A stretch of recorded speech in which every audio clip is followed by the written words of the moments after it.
you guys are in for a treat because today's episode is going to be amazing, and by the end of the episode you're gonna learn how to be here now.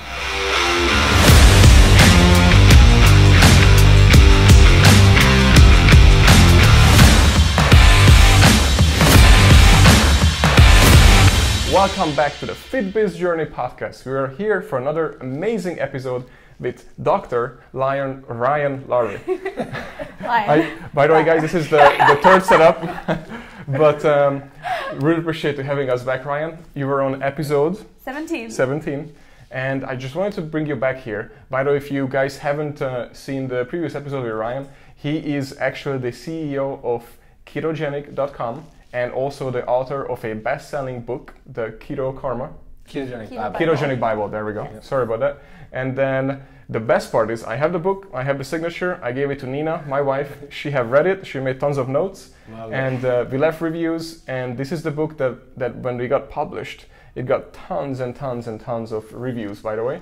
Yeah. We're going to talk about it in a minute, but I wanted to really follow up with you since our last meeting because when we were here last time, I had tons of people reach out to me on your success, and they were asking me the questions as in, do I think that your success was because you've written a book, or it was because you tripled down on social media, or because you have all the speaking engagements, even though obviously they're all connected, we'll talk about it in a minute. And then lastly, they were asking me about, or just because you have been working a lot day and night, and then all of a sudden it just happened. You know how they always say you got lucky. Overnight success. Yeah. That's exactly it. So let's talk about that a little bit today. What would you like to start first? What do you think? What contributed to your success where you are today? Yeah, I think there's a lot that goes into it, right? I think a lot of times people like to look at one time point or one thing, and they think that the overnight success happens when it actually happens in 10 years or 20 years, but they think it's overnight. But a lot of it's laying the groundwork. Like there's a lot of stuff, and really where I look at champions or people that are successful or built is what no one sees. Like what you see on social media, what you see in people writing books or presenting on stage, people don't see the hours and hours and hours of them working on their craft behind the scenes, and I think that's what makes the difference, and that's what allows people to continue to have success and thrive in their fields is the work and the grind and the sacrifices they make that no one else sees. And that's 100%, because so many times all they see is the finished product. They don't actually see what's going on behind the scenes. And you guys are the perfect example, because I know that you guys are hustling constantly. And then the book, how much work it was, because that's also lots of research is in the book. It's basically like research. Yeah. And most of the people just write, and you guys actually did the work. So how long did it actually take you to do the research and put that book out there? Yeah, it was an interesting time when we wrote that. It took about a year from start to finish to do the entire thing. And I told people, I was talking about the process of writing that book. There's a lot of sacrifices that we need to make to write that book. So we had a lot going on. We had just been starting Aspie. We were writing the book at the same time. And so I knew that I was going to sacrifice sleep. And so like I don't recommend that. I think sleep's very, very important. But like I knew that throughout my day, that was one thing I knew going into it. I'm going to sacrifice this. So I got up at 4 o'clock in the morning, and I'd write from 4 o'clock in the morning till 10 o'clock in the morning. And then as soon as I got home at night, it would be like eat dinner and then keep writing and researching. Because in order to have that process, like I knew I wanted to get this done as fast as possible and put it out. And I knew there was going to be some sacrifices that need to happen. That's dedication. Absolutely. And putting in the work. Basically, sorry for the reference, but eating poop up front right, for the awesome turnout at the end. That's right. That's right. And since then, I was going to say, I mean, the book's been published. It's out there. And I'm sure a lot more doors have opened up from that. So other sacrifices are happening and other things are being done too. So your life is probably just going all over the place. Right. And I think that's one of the things that, like, I know you've written an amazing book and it's incredible. And I think having that resource does open up a lot of doors. And so the thing that a mentor of mine told me once very early on, he said, listen, one thing you'll learn throughout life is doors will open. The question you have to ask yourself is, did you put in the groundwork? Did you prepare yourself for when that door is open, you're ready to crash through it and dominate when you're on the other side? Because a lot of times what happens is doors open for people and someone might reach out and open up a door, and if you're not ready to capitalize on that opportunity at that time, it's a wasted opportunity that you may never get again in your entire life. Yeah. The perfect example to that I can tell everybody right now is when we were flown out to go to appear on the Doctor's TV show in California, and we only had at that time 2 studios, and we didn't really have much online presence or anything. So we were on the show, and technically our website basically crashed. It was a private host that we had on because so many people went to the website. However, we got 0 clients out of it because we weren't prepared to capture the people going to our website and all that kind of stuff back in the day when we had that. So the door opened, however, we didn't get anything out of it. Right. And imagine if we had 100 studios around the US and we get on them, then we would have got so much out of it. Exactly right. Yeah. So that's why, but people always ask for that. I just need that chance. I just need this and this. But if you don't have the groundwork, just like you said, there's no point to get it. Exactly. So let's get back, because I see you even before when I got here, and during, after, on your phone, that social media. Mm-hmm. So how important it is to your success right now, social media, and how much content do you usually create? Yeah, it's luckily, like we were talking a little bit earlier, it's having a great team. I couldn't do what I do on social media or put out as much content as I do without an amazing team.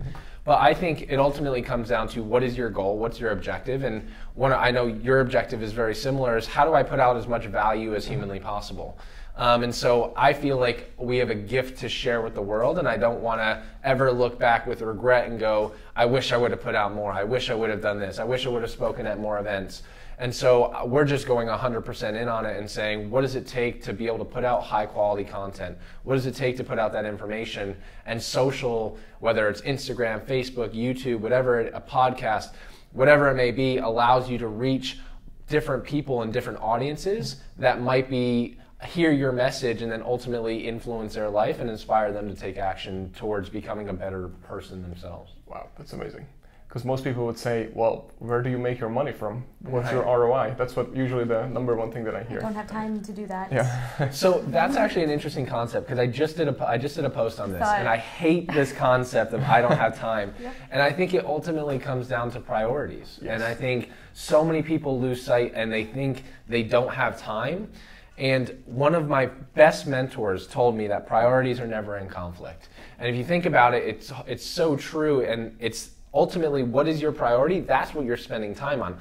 Don't tell me you don't have time to work on a business or work on your craft when you're spending 2 hours a night watching Netflix or going out and partying with your friends. Like, cool, that's your priority then. Like, understand that it's not a time thing, it's what your priority and what your focus is.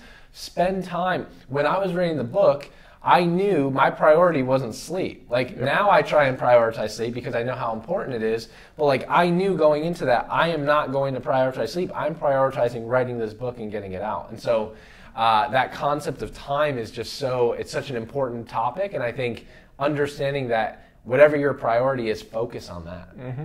Well, that's what you said. Let's just go and nail down a little bit more. So what would you recommend to people who say, I don't have time? Should they go ahead and audit their time first, what they're spending it on? Have to. You have to sit down, you have to audit your day and go, literally, like, it's one of the things I do at the beginning of every year when I review goals, and I'm constantly always adjusting it, but I sit down and I go, let me break out my day. I know I'm going to try and get this many hours of sleep. Here's what I want to do in the morning. I'm a morning person, so I'm super productive from like 5 o'clock in the morning till 9 o'clock when I come in here. Like, that is 4 hours of productive time where I can be, like, right now I'm trying to learn Spanish. I am reading a book. I'm reading David Goggins' book right now, and do like audibles and listen to podcasts. Like, that 4 hours is self-growth for me before I even come in and start working and dealing with the team and answering questions, answering emails. Like, people don't see that time, and on top of that, the biggest question that people go is, well, I have kids or I have responsibilities, how do I do that? And I think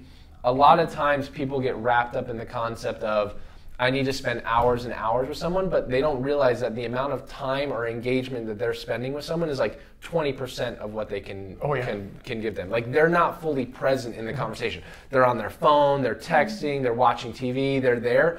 And so it feels like a condensed time when they're spending hours and hours, but like, if you're truly fully present, like we're having a conversation right now, no texts, no phone calls, like, it's fully present. If you're able to do that with your dog, your friends, your family, like you can cut down the amount of time that you're actually spending with them, but the quality of it is far superior. Yeah. So quality over quantity and cut the fat. That's right. Yeah. That's And right. decide if you even really want it, because I think people kind of kid themselves. If you want to live a super chill life, yes, you can, by all means. But then don't say, well, I don't have this and I don't have that. Well, you could, but you're obviously not wanting it badly enough because you're not actually working for it. Exactly. Exactly. Yeah. And that comes with fitness too. So that's what we get all the time. Yeah. Like, do you really want to look like that? Do you really want to feel like that? Are you willing to work? Right. Yeah. I love that. Yeah, it's number one in the book that I recommend to everybody to read, by the way, besides, of course, the ketogenic Bible. Mm-hmm. But the book is The One Thing. Have you heard of it? Oh, love that book. It's my Love favorite it. book. Yep. It's we'll probably link it in with your book too, of course. Oh, and we almost forgot. So your podcast. Mm-hmm. Lots of things are happening on your podcast, and you're putting out tons of episodes. So would you be able to fill in the people that what your podcast is mainly about? Because I want to talk about it too in a minute. Yeah, so it's called What the Fat. So it's a little play off the ketogenic diet itself, but it extends broadly beyond that. And so in essence, we're covering topics that I'm passionate about, everything from people who have done a ketogenic diet, but I've also brought on my family. And like this year, we're gonna really expand it because one of the big things that I'm big on is like positivity, perspective, and so challenging like the current stigma of like, oh, there's all this negativity in the world, there's all these things going on. Like, how do I reframe my mindset to truly live an optimized and fulfilled life? So that's a lot of what we're touching on. So there's long episode. We launch an episode every week, and so there's longer tail episodes where it's interview style, and then short micro podcast, so people can digest it. So the micro podcast, I assume, is basically take action. This is how you do it, that kind of stuff. Exactly right. Figured. And an interview is like this. Yep. Exactly. Awesome. What are your results right now in podcast? When I mean results is what would be your number one goal that you want to accomplish with your podcast and how far you are? And I assume because you focus on so many things, that's probably one of your focuses right now, right? The podcast? Yeah, it is. And I think audio is it's the here and now, and I think it's going to be the future of how content is delivered. I think it's more interactive. It's one of the reasons why I like YouTube, but it coincides with the podcast in that people like listening to it on their drive, they like listening to it. And that's another thing, to your point, it's I don't have time to learn, I don't have time to do this. Well, if you're commuting 30 minutes a day, and you can listen to a podcast, or you can listen to an Audible, or you can listen and learn Spanish, like versus listening to Z93.3 or 94.1 or whoever, like that's time that you can spend doing other things. And I think some people that doesn't click for them, and they're like, oh, okay, now that makes sense. So it's just a good, easy way to digest information for people. Yeah, now that you keep bringing it up, I absolutely hate that when people say that I don't have time for that. When I asked, remember I told you that too lots of times? We went to this entrepreneur social club all the time, and I always bring up books, for example, what they should read when they ask questions in a group of people like this at a table. And then when I would recommend the book, they would be like, oh, I don't have time for that. And then at the end, what annoys me, that at the end of it, that there's also like they going to dinner, and I never go. I went once or twice maybe, and then I always say before, they already want me to go, but they spend that dinner from like 8 to sometimes midnight till 1 a.m. And I'm like, that's like 4 hours that you could have read a whole book, Right. And then that's one. And second, then they would say that I hear what they talk about, which is Netflix, like you mentioned, all the Walking Dead episodes and all these things, Yeah. And I'm like, I have no idea what you guys talking about, but I can recommend a business book. Right. I don't know your references. And I think that's the concept. Like people get wrapped in this concept of like, oh, the work-life balance. And it always comes back to priorities. Like relationships are a priority. Like in my life, still having relationships with my friends and family are an absolute priority.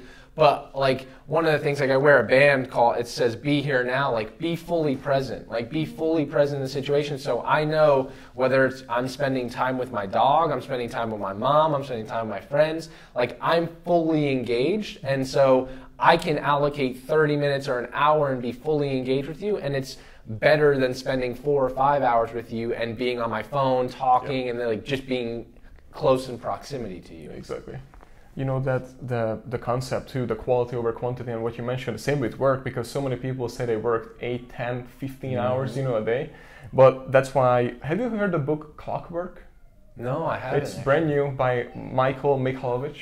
It's his name, and he also wrote the Pumpkin Entrepreneur, Profit First, and lots of awesome books. But he's the one who actually wants everybody. Well, there's lots of other people, but he's the latest one who actually put it together from other books. Is that to audit your time, and he's written down like all the information that what you should write down and when, even like each text messages, because we are so sidetracked. So two things I want to ask you is one is the of course the multitasking in a second, and then the other is that the 10-15 hours of work days, if you actually measure it, guys, if you listen and write down what you did the whole day, and if you're being honest, you might realize that it's only about 4 hours that you got as a quality work versus, you know, like you think all day long. And that's how people get burned out too, because you switch back and forth with your brain, you know, of the task, middle of these things, and you get just exhausted. But before you answer this question, guys, make sure that you click on this link. I might put it here, here, or here. But there's a part 2 of this video where he's gonna answer this question and so much more. So please make sure to check it out right here.